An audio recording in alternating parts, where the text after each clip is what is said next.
Hi guys, నేను మీ అభిషేక్. ఇప్పుడు నేను ఒక షార్ట్ స్టోరీతో మీ ముందుకు వచ్చా. అదే సమూయేలు గారి బాల్యం. ఇప్పుడు నేను సమూయేలు గారి బాల్యం గురించి ఒక షార్ట్ బైబిల్ స్టోరీ లాగా చెప్పడానికి మీ ముందుకు వచ్చా. Let's go.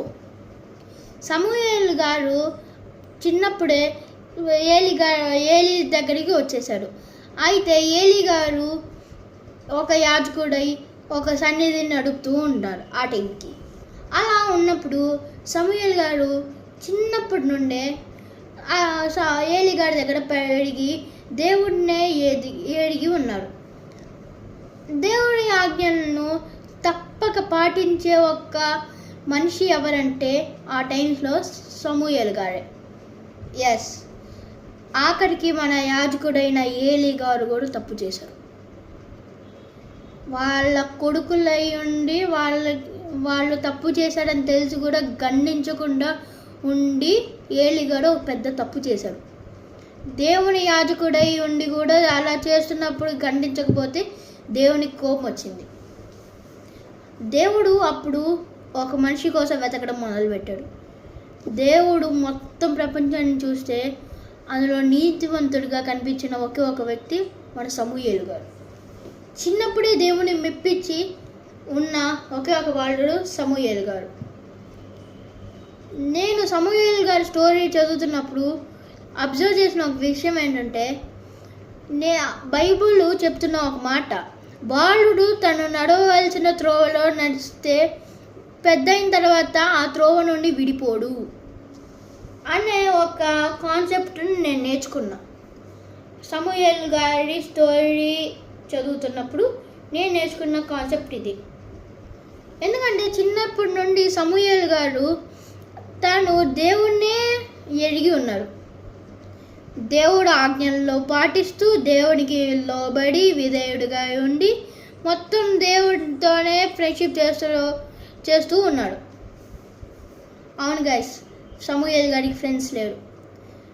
మీరు మీ ఫ్యామిలీతో చాలా హ్యాపీగా ఉంటాడు.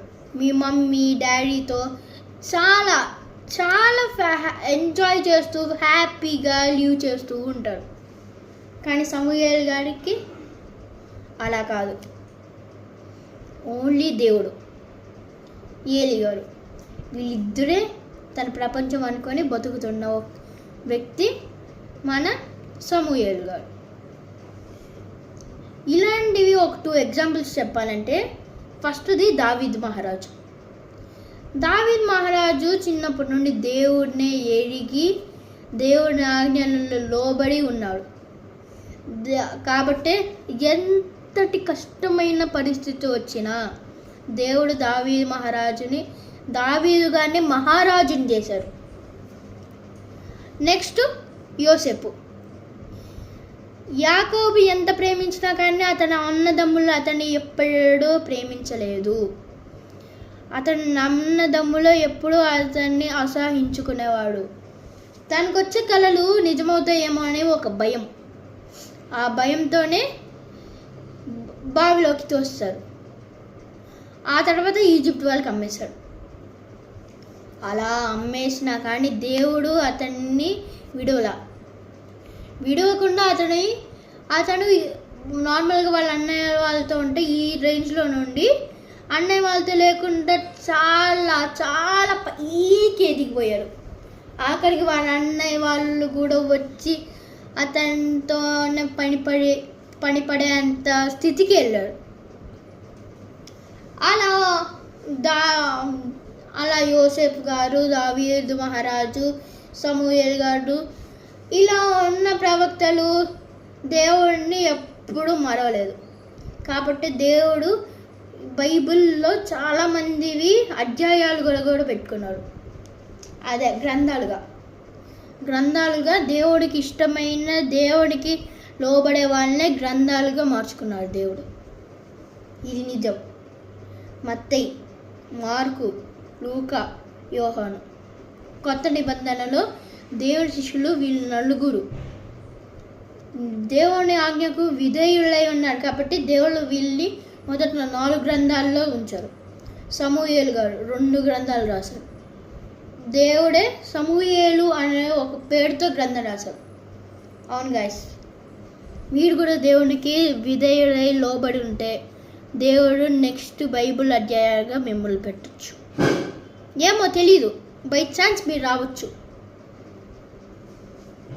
సమూయేలు గారు చిన్నప్పటి నుండి దేవుని గుర్తిరిగి ఉన్నారు కాబట్టి ఇప్పటికీ బైబిల్లో మర్చిపోలేని మొదటి ప్రవక్త అయ్యారు. ఏలీ కుమారులే తప్పు చేశారు. అలా తప్పు చేసినా కానీ ఏలీ గారు కూడా తప్పు చేశారు. కానీ సమూయేలు గారు మాత్రం ఒక్క తప్పు కూడా లేదు. మొత్తం జీవితం మొత్తం వెతికినా కానీ ఒక్క తప్పు చేయని ఒకే ఒక వ్యక్తి బైబిల్లో ఉన్నది సమూయేలు గారు, నేను చూసినంతవరకు. అవును గైస్, నేను చూసినంతవరకు ఒకే ఒక వ్యక్తి సమూయేలు గారిని నేను ఇప్పటి వరకు చూశాను. ఆ తర్వాత నెక్స్ట్ పార్ట్లో మనం దేవుడు సమూయేలు గారితో ఎలా మాట్లాడాడు, దేవుడు సమూయేలు గారిని ప్రవక్తగా ఎలా చేశాడు, ఇవన్నీ డిస్కస్ చేద్దాం.